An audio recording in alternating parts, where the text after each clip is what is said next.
Coming up next, in-depth news analysis. You're listening to Korea 24 from KBS World Radio.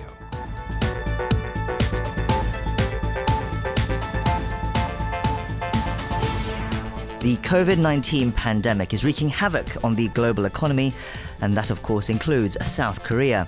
Employment numbers have collapsed, exports have nosedived, and it's unclear when the local consumption will be revived again. President Moon Jae-in on Sunday addressed these concerns during a special address marking 3 years in office, revealing his economic policy direction for the remaining 2 years of his presidency. To discuss what he laid out and the key economic issues that Korea is facing with the pandemic in mind, we've invited two special guests on our show today. First, we have Professor Shin from Sungmyeong Women's University. He was also formerly the co-chairman of the main opposition United Future Party's election committee. Welcome back to the show, Professor. Well, it's a great honor to be here. And we also have with us Dr. Choi Jieun, who used to be a senior economist for the World Bank and who is now the recently appointed international spokesperson for the ruling Democratic Party. It's a pleasure to have you on the show today, Dr. Choi. Thanks for having me. So 3 years in office, another 2 to go for President Moon. He laid out a lot of ideas at that speech on Sunday with a particular focus on the economy post-COVID-19. But before we get into those details, I thought we could start with a brief evaluation of the Moon administration's economic performance over the past 3 years. Professor Shin, let me start with you. Oh, me first? Okay. Well, the first thing that I want to emphasize is that Korean economy is losing luster. In other words, Korean economy is becoming more lackluster, in the sense that the rate of economic growth declined from 3.2% in 2017 to 2.7% in 2018, 2.0% 2019. In the first quarter, it showed 1.3%. So you will see that the growth rate of economy is kept decreasing over the last 3 years. That's one point. And another point is that the income of the household is declining very rapidly, in the sense that the lower first and second quintile income actually has been decreasing over the last 3 years. I think that's that tells the entire story. The general economic growth rate has been coming down, and especially the lower income quintile persons are hit most. Right, okay. So the Korean economy losing luster and low-income households, the income's declining there. Dr. Choi, do you see it that way as well? Well, yes. For the past years, the Moon administration focused on supporting income, creating jobs, and promoting innovation. During this time, as Professor Shin said, our GDP growth has been reduced from 3.2% in 2017 to 2% in 2019. However, these figures are actually higher than most of other OECD countries during the same period. And there are a lot of different factors, including unfavorable external environment such as US-China trade tensions. I think the Korean economy performed relatively well compared to other economies during the same time. And most recently, as you mentioned, the COVID-19 spreads, and the government uses various policy options to minimize the negative impact on the economy. But for the long-term perspective, I think the focus should be enhancing productivity and reducing inequality, which is something we should discuss further today. Well, the point I think I should emphasize is that the ruling party members always compare the growth rate of Korea with another country, like advanced country. Advanced country generally has a lower economic growth. Sure. Okay, so it's pretty improper to compare Korean economic growth.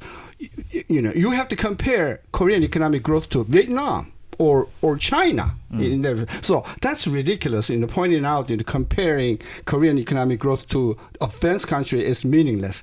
I want to point out this one. Wait, first, would you agree that's ridiculous? Because there is a point to be made that we may be more down the line than Vietnam, could we not? Is that Well, an I argument think we can make? everything can be subjective. I guess like what are we going to compare? Are we going to compare Korea compared to other countries in the region, or are we going to compare Korea with other countries with the same income level? Depends on that. Our answer will be varies. But, Well, I want to point out this one. For example, last year, to 2019, the economic growth rate was 2.0%. Okay, that 2.0% is contributed by private sector, half a percentage, and 1.5, 3/4 of economic growth last year was contributed by the government. So, one point is Korean economic growth is decreasing over the last 3 years, and especially the private sector economic growth is declining very fast, and the government is kind of supplementing the fall in growth rate by huge government expenditure. That, I think, is the nature of the economic problem in Korea. We should move on, but Dr. Choi, let me just give you 30 seconds if you have a response to that. Well, I think there are different factors we should discuss about economy, and especially the one like Korean economy, which is highly dependent on international trade and also external market. So we should also consider what happened in other countries, such as U.S.-China trade tensions. It is true that our the past 2% growth has been financed a lot to do with the government public investment and also public spending. However, during the economic recession or crisis situation, expansionary fiscal policy is necessary to boost the economy than anything else. Right, we're at this point now as well where the past 3 years of Moon's presidency perhaps might be very different from the next 2 years because of what we have to deal with, this situation, the global COVID-19 pandemic. I think it's fair to say that that has pretty much changed everything. I think we saw that in President Moon's speech as well, where most of it was really focused on the outbreak and how the country is going to deal with it moving forward. The government's response seems to be two-pronged. One is, of course, the massive stimulus injections, and the other is the so-called Korean New Deal, which we'll get to in just a minute. Let's first hear what the president said during his speech on Sunday about where the economy stands and his plans to ride out the downturn. 문제는 경제입니다. It is the economy that matters. This current economic crisis is being compared to the Great Depression 100 years ago. The world economy has ground to a halt. Factories have stopped producing, and the number of jobless people is rapidly increasing. As borders are closed and exchanges are blocked, global supply chains are disintegrating, and trade is declining sharply worldwide. Countries are facing the worst negative growth rates since the Great Depression. We are in a situation with no bottom and no end in sight.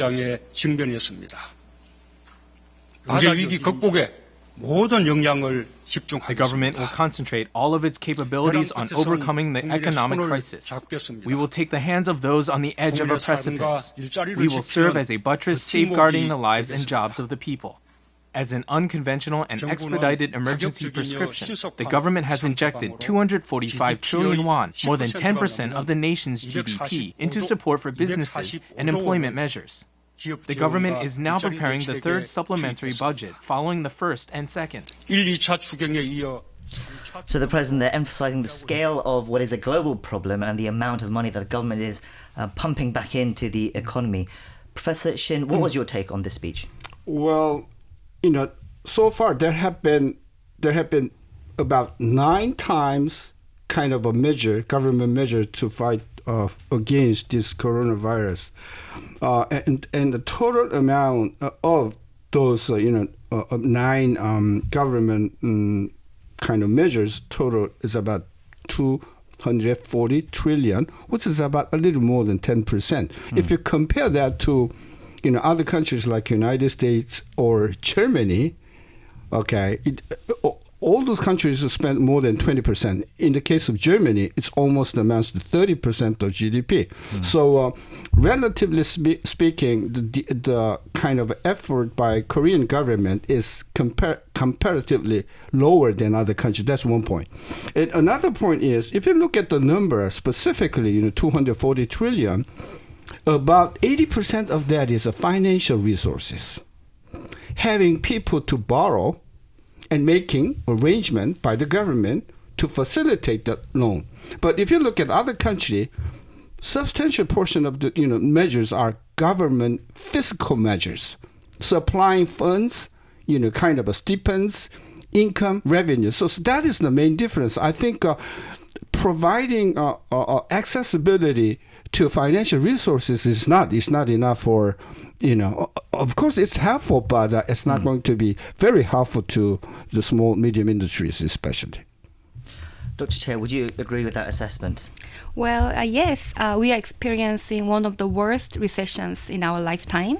As we all know, IMF anticipated that the growth of the world economy will be negative 3% in 2020, which is the lowest since the Great Recession in 1930s. And Korea also going through negative growth, which is unexpected, even the last year. So all industry production and domestic consumption fell, and as you described, employment is reduced sharply, mainly in services and also some in manufacturing. Particularly the young adults in their 20s and 30s suffered the most for the past month, according to the Ministry of Labor. So every country, including Korea, needs to use all policy instruments they can, including expansionary fiscal policies and monetary policies, as you mentioned, and to enhance their social safety net. So in terms of the amount the government is planning to finance its extra budget, I think it is necessary, it is required to avoid even bigger recession and also to avoid the loss of government tax income in the future. Therefore, actually helps the fiscal sustainability in the long term. Sure. I mean, this input is, I think we all agree that it needs to be put in because the economy is suffering. But Professor Shin is going on about the way that money is used. Is there, Professor Shin has concerns about that. What would you say for that about those concerns? So let's say like two different things. First is the how much the money should be, and I think that what we describe about what the President Moon and also the Korean government plans is, I think, is reasonable, and we can even increase further in the future as debt to GDP ratio of South Korea is could rise to around 45%, even after considering the third extra budget is taken into account, which is much lower than most of other advanced economies, and which is also much lower than 60%, which is quite often noted as a potential prudential limit for the developed economies. For your point about where to spend this money, I think the one basic element of deciding where to spend is not only supporting the people who lost their job or who are most affected, but also supporting the sector that has more synergies and has more potential to boost the economy. So let's say looking at the fiscal multiplier for different sectors or fiscal multiplier of public spending. Less than one. We have to know the evidence. It's very difficult to very say. Low.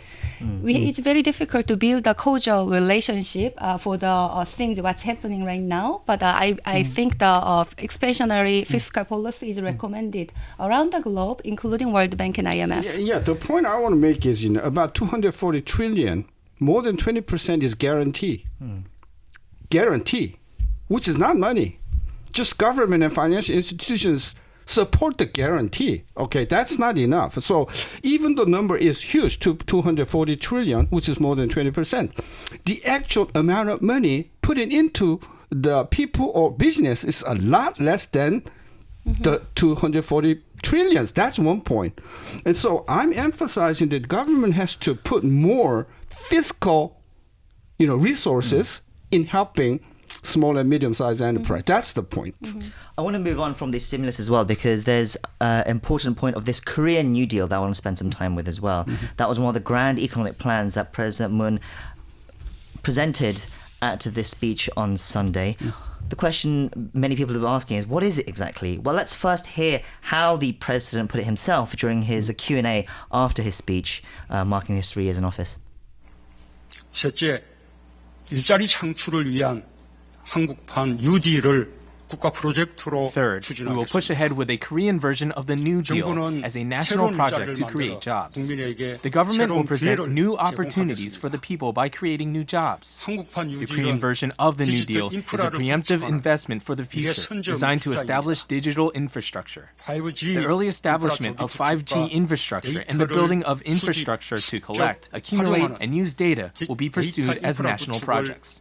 Non-face-to-face industries related to medical services services, education, and retail distribution will be intensively fostered. The large-scale job creation project will be actively pursued. 도로와 교통망, Okay, so that wasn't from the Q&A, but that was from the main body of his speech, explaining what the Korean New Deal was a little bit. He used the word infrastructure there, I think, several times. I think that's the key. Dr. Choi, can you shed a bit more light on what this means exactly and what benefits the Korean New Deal could bring to the economy? Sure. Going back to Professor Shin's point, the government fiscal policy should also focusing on firms and SMEs, and I think Korean New Deal might be the answer. So post-pandemic Korean New Deal could help creating new jobs in new sector and in innovative sectors. Thus, it can be new sources of Korean growth. This is different from the previous discussed expansionary fiscal policy, which tend to focusing on sustaining employment and supporting those who lost their jobs. So Korean New Deal is all about creating new jobs in new sectors. The initial suggestion for the Korean New Deal include investing in data infrastructure, such as AI and 5G technology, and also it includes developing non-face-to-face industries, such as online educations. But I think these efforts should be also accompanied by comprehensive measures to improve the business environment. And also, the government may consider expanding the industries that can be considered as a part of Korean New Deal, such as a Green New Deal or Korean biotechnology that we are discussing rapidly these days. And moreover, it considers setting up more inclusive safety nets and efforts for supporting the most vulnerables at a reasonable fiscal cost. So looking ahead, I think the COVID-19 outbreak has exposed not only challenges but also opportunities for Korean economy, and I think Korean New Deal is the pathway to go to take that opportunity. So Professor Shin, Dr. Choi there says the Korean New Deal might be the pathway or the answer for Korea's economic problems. Would you agree with that? Well, yeah, I agree most part of what she said, but so far up to today, nothing specific has been provided from the government or from the president. Okay, so we have to wait. What specific programs are included in that? Everything is all right. Digitalization and digital infrastructure and untapped industry development, everything is fine. Okay. So you're saying the ideas are all correct. The key I think elements are there twofold. First, how much government is willing to spend on that? The number that is coming from the government side is about the 30 trillion. 30 trillion, and I think 30 trillion may be enough for 1 year project.